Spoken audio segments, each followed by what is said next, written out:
Okay, so today we're going to talk about the Marine Combat Fitness Test, also known as the CFT. The CFT consists of three main aspects: an 880-meter sprint in utilities, a max ammo can press, and then the maneuver under fire course. The movement to contact portion will start with Marines starting on the start line. The proctor will say go, and the Marines will run as fast as they can in order to ensure that their times will be sufficient with the Combat Fitness Test standards.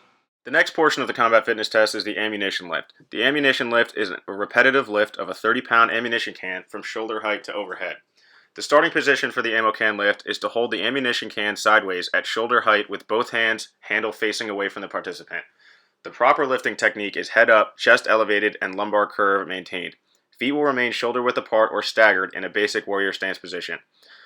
The ammunition can must be lifted to a point overhead where the elbows are momentarily locked out. The next portion of the CFT will be the maneuver under fire. The maneuver under fire begins with the Marine laying on the ground in the prone position. They will get up and sprint 25 yards to the first set of cones. They will J-hook around the cone and then proceed to low crawl 15 yards to the next set of cones. Once they reach the next set of cones, they will high crawl on their hands and knees to the next set of cones after that. Once they make it there, the Marine will stand up and then start sprinting through the zigzag cones.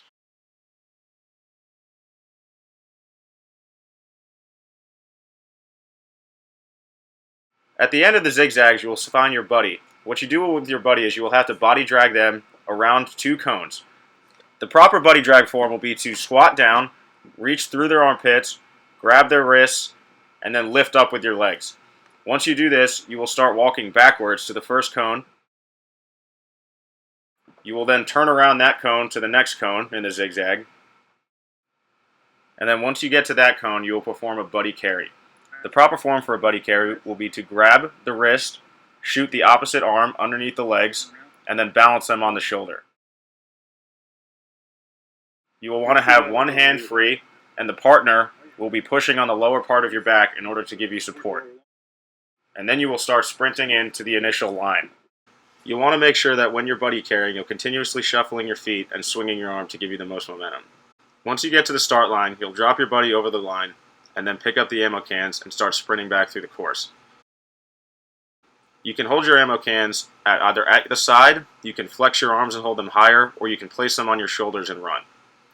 Once you get to the second gate, you'll go through the gate and then around the cones again.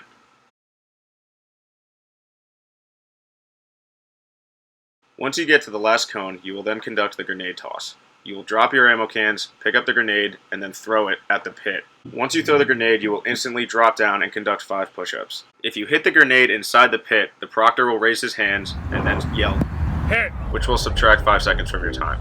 If you miss, they'll yell, "Miss!" which will add 5 seconds to your time. Once you finish your push-ups, you will then proceed to grab the ammo cans and then sprint all the way back to the finish line. You will have to run through the zigzag cones and then back through the gate. Once you finish the zigzag cones and you hit that first gate, you should be in a dead sprint to the finish line.